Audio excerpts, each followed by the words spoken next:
जी अस्सलाम वालेकुम, क्या हाल है? सब लोग खैरियत से हैं। आज 14 नवंबर है और 14 नवंबर पूरी दुनिया में डायबिटीज़ का दिन के तौर पे मनाया जाता है, यानी शुगर फ्री डे, यानी शुगर का दिन, यानी शुगर का आलमी दिन। तो आज शुगर का आलमी दिन है और पूरी दुनिया में ये मनाया जा रहा है। और इतनी अफसोसनाक सूरत हाल है शुगर के मामले में कि आप अंदाज़ा नहीं कर सकते। गुरु अभी थोड़ी देर में आपको बताएंगे कि क्या खौफनाक सूरत हाल है पूरी दुनिया में और पाकिस्तान के अंदर क्या खौफनाक सूरत हाल है।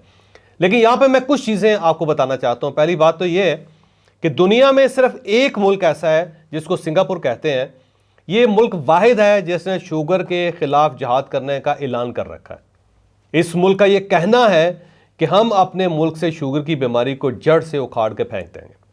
और उसके लिए वो कर क्या रहे हैं, यह एक बड़ी दिलचस्प बात है कि उसके लिए वो कर क्या रहे हैं। क्या वो दवाइयां दे रहे हैं? क्या वो डॉक्टर्स की तादाद बढ़ा रहे हैं? क्या वो लोगों को इंजेक्शन लगा रहे हैं? क्या वो इंसुलिन फ्री कर रहे हैं? नहीं, ना वो इंसुलिन फ्री कर रहे हैं, ना वो दवाइयां सस्ती कर रहे हैं, ना वो कुछ शुगर का अस्पताल बना रहे हैं, ना वो शुगर के डॉक्टरों में और उनके तिब्बी अमले में इजाफा कर रहे हैं। वो सिर्फ एक काम कर रहे हैं कि हर वो चीज़ जिससे शुगर हो सकती है उसको रिड्यूस कर दिया जाए, और हर वो एक्सरसाइज या हर वो काम जिससे शुगर कंट्रोल हो सकती है उसको बढ़ा दिया जाए। तो सिंगापुर ने शुगर फ्री अपने आप को करने के लिए बहुत सारे इकदाम कर रखे हैं। मसलन सिंगापुर दुनिया का वाहिद मुल्क है कि जिसके अंदर जो सॉफ्ट ड्रिंक्स होते हैं उसमें 12% से ज़्यादा शुगर नहीं हो सकते। यानी कानून बना दिया उन्होंने। आप कोई भी कोल्ड ड्रिंक ले लें या शुगर से रिलेटेड कोई भी चीज़ आप इस्तेमाल करें उसमें 12% से ज़्यादा शुगर नहीं होंगे, क्योंकि वो समझते हैं कि 12% जो शुगर है उसको मैक्सिमम लोग उसको टॉलरेट कर लेते हैं, लेकिन उससे ज़्यादा जो शुगर होती है वो हमारा पैंक्रिया उसको बर्दाश्त नहीं कर पाता। जबकि सिंगापुर के अलावा अमेरिका के अंदर चले जाएं, यूरोप के अंदर चले जाएं, अनलिमिटेड शुगर।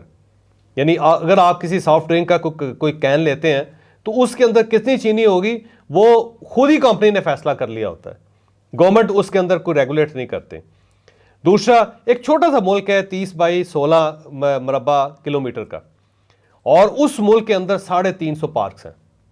350 पार्क, जहां पे जमीन इतनी ज्यादा महंगी है कि पूरी दुनिया में उससे महंगी जमीन किसी जगह पे नहीं, लेकिन उन्होंने 350 पार्क्स बनाए हैं। और वहां पे लोगों को वो इनकरेज करते हैं कि वो पार्क से अंदर आके एक्टिविटी किया करें, कोई साइकिल चलाए, कोई दौड़ लगाए, कोई वॉक करे। दूसरा, सिंगापुर दुनिया का वाहिद मुल्क है जिसमें तमाम आबादी, पूरी आबादी कम से कम 10,000 स्टेप्स रोजाना लेती है, यानी वॉक करते हैं लोग। मैक्सिमम लोग वहां पे एक्सरसाइज करते हैं और उसका फायदा ये हुआ। अच्छा, इसके साथ एक और चीज मैं आपको बताऊं, वहां पे ये जो हम तेल इस्तेमाल करते हैं खुराक के अंदर, खाने के अंदर, जिसे एडिबल ऑयल कहते हैं ना गुरु, एडिबल ऑयल कहते हैं, उसकी भी एक लिमिट है कि उससे ज्यादा किसी खाने के अंदर खाने का तेल इस्तेमाल नहीं होगा। इसके साथ साथ उन्होंने नमक की मकदार भी कंट्रोल की हुई है। बाकी वो चाहते हैं कि ज्यादा से ज्यादा लोग वॉक करें, चले। इसलिए सिंगापुर फर्स्ट वर्ल्ड का वाहिद मुल्क है जिसके अंदर सिर्फ 11% लोगों के पास गाड़ियां हैं, यानी 89% लोगों के पास अपनी जाती गाड़ियां नहीं है। और वहां पे गाड़ी की कीमत में 4 गुना ज्यादा इजाफा है, यानी दुनिया के मुकाबले में 4 गुना ज्यादा महंगी वहां पे गाड़ी मिलती है। वहां ड्राइविंग लाइसेंस लेने के लिए आपको 1 लाख सिंगापुरियन डॉलर चाहिए, यानी उन्होंने ड्राइविंग को इतना मुश्किल बना दिया। और क्यों बना दिया? सिर्फ इसलिए कि लोग पैदल चल सकें। अगर हर आदमी के पास गाड़ी होगी तो फिर तो धनिया खरीदने के लिए भी वो गाड़ी पे जाएगा। उसके बजाय उन्होंने कहा कि आप पैदल चलें। तो इन पैदल चलने की वजह से, इस सारी एक्टिविटी की वजह से, एक तो शुगर कम है, दूसरे वहाँ पे ब्लड प्रेशर कम है, तीसरा कार्डिक डिजीज जो है, दिल की बीमारियां, वो कम है। ये दुनिया का वाहिद मुल्क है कि जिसके बारे में ये कहा जाता है कि 2030 में इसकी 25% आबादी जो है, 25% आबादी इसकी बूढ़ों पर मुश्तमिल होगी, जिनकी उम्र 65 साल से ज़्यादा होगी, और सारे के सारे वर्किंग कंडीशन में होंगे और किसी को कोई मर्ज नहीं होगा। तो ये कमाल देखें एक मुल्क ने कर दिया। हम भी ये कर सकते हैं, याद रखिएगा। हमने सिर्फ अपना लाइफस्टाइल चेंज करना है, एक चीज़ ये याद रखें। दूसरी, शुगर के मामले में ये चीज़ याद रखें कि ये फूड और लाइफस्टाइल की बीमारी है। ये कोई हादसाती बीमारी नहीं है, कोई वायरस की वजह से नहीं होती। ये नहीं है एक से दूसरे को लग जाए, या छींके मारने से या मेटाबॉलिज्म चेंज होने से नहीं होती। ये सिर्फ और सिर्फ फूड और लाइफस्टाइल की बीमारी है। आप अपने लाइफस्टाइल को बदल लें, आप अपनी फूड को बदल लें, आप शुगर से बच भी सकते हैं और शुगर को कंट्रोल भी कर सकते हैं। कोई इशू कोई नहीं है। एक पुराना तस्वर था कि अगर आपको शुगर हो गई तो पूरी जिंदगी आप शुगर के मरीज रहेंगे। आप उसमें से निकल नहीं सकते। अब आप निकल सकते हैं, आप यकीन करें निकल सकते हैं। आप अमेरिका के अंदर बहुत बड़ी रिवर्सल हुई है शुगर की, आप उसको देखें। इंडिया के अंदर बहुत बड़ी रिवर्सल हुई है। हम 2 लोग आपके सामने बैठे हुए हैं, हमने इसको रिवर्स किया हुआ है और सिर्फ फूड के ज़रिए किया हुआ है। अब आज शुगर का आलमी दिन है। इस आलमी दिन में पाकिस्तान के अंदर शुगर की सूरत हाल क्या है वो हम आपको बताएंगे और इसके साथ साथ कुछ रेमेडीज़ आपको बताएंगे और फिर आपसे हाथ जोड़ के कहेंगे, ये देखिए हाथ जोड़ के आपको कहेंगे कि शुगर को सीरियस लें, ये बड़ी खौफनाक बीमारी है। इतना सीरियस लें कि आप अपने आप को इसमें से निकाल सकें और आप बड़ी आसानी से इसको निकाल सकते हैं। जब आप निकाल लेंगे तो उसके बाद आपको पता चलेगा कि ये दुनिया, ये ज़िंदगी कितनी बड़ी जन्नत है। तो गुरु बताइएगा क्या सूरत हाल है? जी, इस वक्त मैं सबसे पहले जो अभी आपने सिंगापुर की बात की कि उन्होंने जो उनकी लाइफ एक्सपेक्टेंसी है वो बढ़ रही है, तो शुगर की बीमारी के साथ लाइफ एक्सपेक्टेंसी 10 साल कम हो रही है। यानी जो बंदा 65 साल की उम्र में नॉर्मल लाइफ में उसने फौत होना था वो 55 साल की उम्र में फौत हो रहा है। इसी तरह से शुगर की वजह से सबसे ज़्यादा हार्ट अटैक के मामलात हो रहे हैं। अच्छा, जब वो बंदा फौत होता है तो समझा जाता है शायद हार्ट अटैक है, क्योंकि उसकी कॉज ऑफ डेथ तो हार्ट अटैक होती है, लेकिन 30% से ज़्यादा लोग शुगर की वजह से हार्ट अटैक करवा रहे हैं। अंधापन सबसे ज़्यादा शुगर की वजह से हो रहा है। डायलिसिस पे लोग जो जा रहे हैं, पाकिस्तान के अंदर 70% लोग डायलिसिस पे जो जा रहे हैं वो शुगर की वजह से जा रहे हैं। इसी तरह से न्यूरोपैथी है, हाथ पाँव का सुन्न हो जाना, हाथ पाँव के अंदर सुइयाँ चुभना, हाथ पाँव में जलन होना, ये बहुत कॉमन हो गया। बच्चों के अंदर ये बात पहुंच गई है, ये न्यूरोपैथी की बीमारी है। और जो एंड पे जाके फिर बिल्कुल अज़ा जो हैं उनका कनेक्शन ब्रेन के साथ ख़त्म हो जाता है। तो ये वो सारा मसला जो है इसका जुड़ा हुआ है डायबिटीज़ के साथ। और दुनिया में इस वक्त लगभग 50 करोड़ लोग हैं जो डायबिटिक हैं और उसमें 90% जो हैं टाइप 2 के लोग हैं। हम जब भी डायबिटीज़ की बात करेंगे हम टाइप 2 की बात कर रहे हैं। टाइप 1 एक प्रॉब्लम होती है, ये बच्चों में आती है और इसमें स्वाय इंसुलिन लगाने के आपके पास कोई ऑप्शन नहीं आज के दिन तक। शायद बाद में कुछ चीज़ निकल आए, स्टेम सेल और इस तरह के ऊपर बहुत काम हो रहा है, अल्लाह करे कि उसका कोई सोल्यूशन निकल आए। लेकिन जो 90% लोग हैं पूरी दुनिया के अंदर वो टाइप 2 के शिकार हैं। और टाइप 2 आपकी लाइफस्टाइल और डाइट के साथ आती है और इसे ही चेंज करने से ये ख़त्म हो जाती है। आप इसकी कोई दवाई नहीं है, इंसुलिन इसकी दवाई नहीं है, ग्लूकोफेज और जो गोलियां इसकी कोई दवाई नहीं है। आप दवाई खाते जाएंगे, डे बाई डे बीमार होते चले जाएंगे। और पाकिस्तान में इसकी सूरत हाल बड़ी ख़तरनाक है। 2016 का जो डाटा है हमारे सामने, उसके मुताबिक सिर्फ 12% लोग जो थे अडल्ट पॉपुलेशन, जो 20 से लेकर 60 साल की उम्र के लोग हैं या इससे ऊपर हैं, सिर्फ 12% लोगों को ये थी। और ये इस वक्त 2022 में 26% हो गया। और 2023 में जो करंट ईयर है, जो कल डाटा आया हमारे पास इंटरनेशनल डायबिटीज़ फेडरेशन की तरफ से पाकिस्तान का, वो 31% है। आप देखें कि 3 बंदे खड़े हैं, बहुत ज़्यादा, एक बंदा उसमें डायबिटिक है और ये वो हैं जो डायग्नोज हो गए हैं, जिनको पता चल गया, जो अनडायग्नोज फिर रहे हैं और वो बहुत बड़ी पॉपुलेशन है। तो गोया कि हमारा हर कमाने वाला बंदा शुगर की बीमारी का शिकार है। कराची यूनिवर्सिटी ने एक सर्वे करवाया है कि एवरेज हर बंदा जो शुगर की बीमारी में है पाकिस्तान के अंदर, वो 10,000 रुपये से ज़्यादा दवाइयाँ, टेस्ट और डॉक्टर की फ़ीस की मद में अदा कर रहा है। एवरेज बात कर रहा हूँ। आप देखें घरों के अंदर 2-2, 3-3 मरीज़ आम है। माँ को शुगर है, भाई को शुगर है, बेटे को शुगर है। और इसके पीछे वजह क्या है? सिर्फ और सिर्फ आपका फूड डिसिप्लिन है।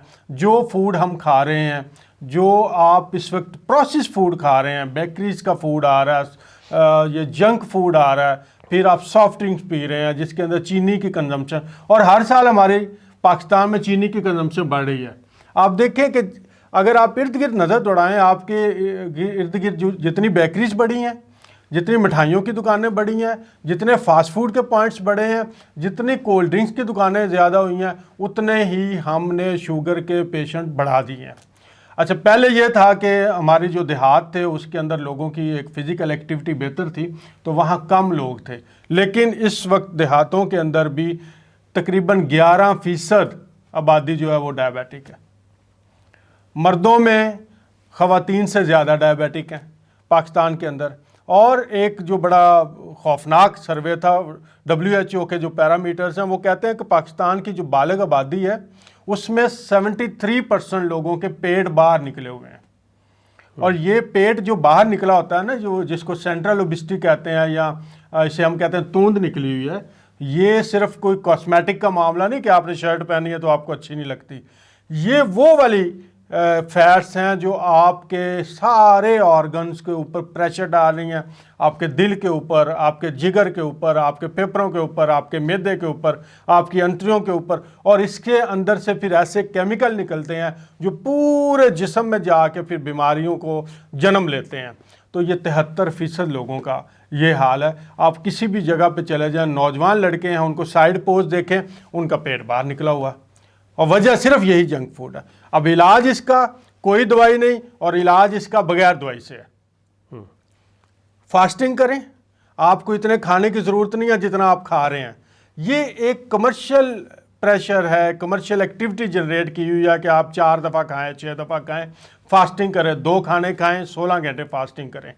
किसी हॉस्पिटल में जाने की ज़रूरत नहीं है। आपको हॉस्पिटल की बजाय सैरगाहें, तफरीह गाहें, पार्क्स, उनको आबाद करना है। अपने दिन का 1 घंटा कम से कम बाहर गुजारिए, एक्सरसाइज कीजिए, वॉक कीजिए, आउटडोर एक्टिविटीज़ में चले जाइए। सही बात है। और गाड़ियाँ छोड़ के पैदल जाइए मार्केटों तक। तो वक्त पे सोएं।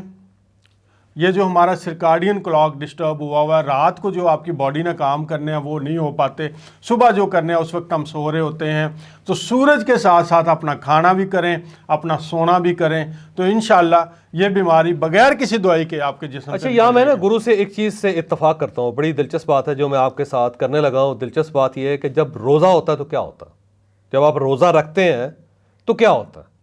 रोज़े में होता यह है कि आप सुबह फजर के वक्त अजान से पहले खाना खा लेते हैं, और फिर आप दूसरा खाना खाते हैं मगरिब के वक्त, ऐसा ही है ना। और दरमियान में आप कुछ नहीं खाते। और रोज़े की फजीलत यह है कि कहते हैं कि ये सारी बीमारियों से आपको निकाल लेता है। ऐसे ही है ना कि आप रोज़े रख लें 1 महीने के, तो उसके बाद आपकी सेहत अच्छी हो जाएगी। और रमज़ान के दरमियान भी आप देखिएगा कि ना आपको थकावट होगी, ना आपके जिस्म में दर्द होगा, ना आपको एंग्जाइटी होगी, ना आपको डिप्रेशन होगा, ना आपका कोलेस्ट्रॉल बढ़ेगा, ना आपकी शुगर बढ़ेगी, यानी और नींद भी बड़ी ज़बरदस्त आपको आएगी। जो रोज़ेदार होते हैं बड़ी ज़बरदस्त नींद आती है उनको। तो ये सारी चीज़ें कहाँ से आ जाती हैं? ये चीज़ें सिंपल ये है कि आपने खाना खाया और उसके बाद आपने पेट को खाली छोड़ दिया, और फिर आपने मगरिब के वक्त जाके इफ्तारी की। तो 2 खाने, एक सुबह के एंड पे और दूसरा शाम के एंड पे, 2 एंड्स पे आपने सुबह और शाम सिर्फ 2 खाने खाने, और खाने भी आपने कम खाने हैं। ये नहीं है कि आप इतनी बड़ी परात भरें और उसके बाद खाना खा जाएं, वो नहीं, वो होती, ये तो जानवरों वाला काम है। जानवर ज़्यादा खाते हैं, इंसान हमेशा छोटे पोर्शंस में खाते हैं। आप छोटे पोर्शन में 2-3 चीज़ें खाएं जो मज़ेदार आपको लगती हैं, और उसके बाद आपने सारा दिन कुछ नहीं खाना। फिर आपने मगरिब के वक्त आपने खाना खाना है। तो उसके बाद अपनी सेहत को देख लीजिए आप।